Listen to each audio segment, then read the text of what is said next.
विजयनगर साम्राज्य के पास ही एक राज्य था जिसमें कल्लू नाम का पहलवान रहता था। उसका जैसा ही नाम था वैसे ही गुण थे। कल्लू पहलवान के हाथ पैर भी हाथी जैसे मोटे और कद करीब 7 फीट और रंग काला था।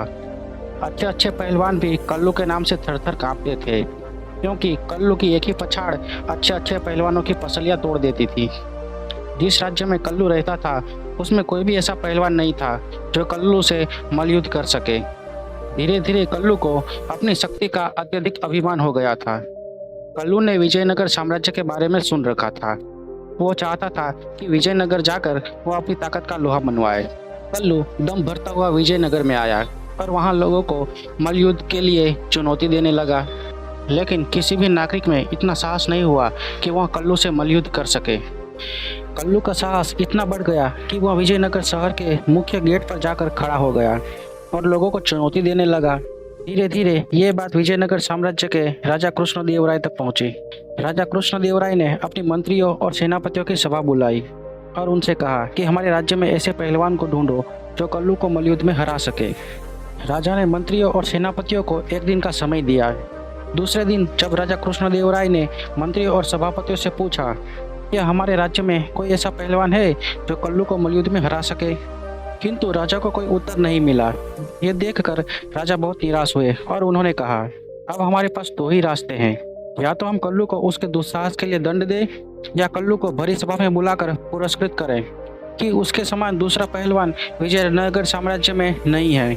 किंतु इन दोनों ही स्थितियों में विजयनगर को ही शर्मिंदगी झेलनी पड़ेगी। तभी तेनालीराम भरी सभा में उठकर बोले, महाराज, मैं कल्लू से मल्लयुद्ध करूंगा। ये सुनकर सभा में बैठे सभी मंत्रियों और राजा कृष्णदेवराय को हंसी आ गई। राजा कृष्णदेवराय ने तेनालीराम से पूछा, तेनालीराम, क्या तुमने कल्लू पहलवान को देखा है और क्या तुम उससे मल्लयुद्ध कर सकोगे? तभी तेनालीराम बोले, महाराज, विजयनगर साम्राज्य की शान रखने के लिए मैं कल्लू पहलवान से मल्लयुद्ध करूंगा, चाहे इसमें मेरी जान ही क्यों न चली जाए। तेनालीराम की बात सुनकर राजा कृष्णदेवराय बहुत ही प्रसन्न हुए और उन्होंने तेनालीराम को इसकी अनुमति दे दी।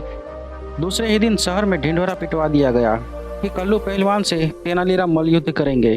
अगले ही दिन से तेनालीराम शहर के बाहर स्थित भैरव के मंदिर में जाकर तंत्र साधना करने लगे। यह बात कल्लू पहलवान तक पहुंच गई।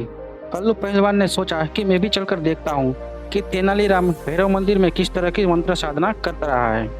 कल्लू जैसे ही भैरवनाथ मंदिर में जाता है तो देखता है कि तेनालीराम भैरवनाथ की प्रतिमा के सामने बैठकर तंत्र साधना कर रहा है और भैरवनाथ से प्रार्थना कर रहा होता है कि किसी भी परिस्थिति में जीत मेरी ही होनी चाहिए।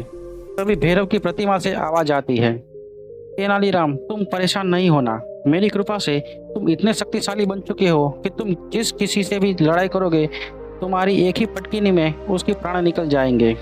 यह देखकर और सुनकर कल्लू पहलवान बहुत ज़्यादा डर जाता है और मल्लयुद्ध के एक दिन पहले ही विजयनगर शहर छोड़कर भाग जाता है। दूसरे दिन जिस स्थान पर मल्लयुद्ध होना था उस स्थान पर तेनालीराम पहुंच गए, किंतु कल्लू पहलवान नहीं आया।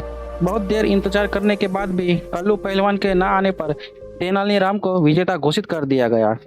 ये देखकर राजा कृष्णदेवराय अत्यधिक प्रसन्न हुए। तेनालीराम को एकांत में ले जाकर पूछा, तेनालीराम, तुमने ये सब कैसे किया?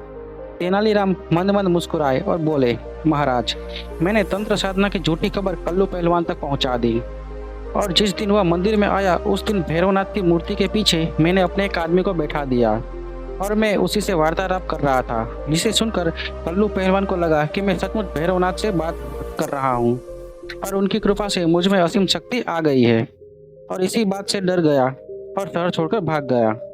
इस तरह तेनालीराम ने हमेशा की तरह विजयनगर की लाज रखी और राजा कृष्णदेवराय ने हमेशा की तरह तेनालीराम को बहुत सारा धन धान्य देकर पुरस्कृत किया।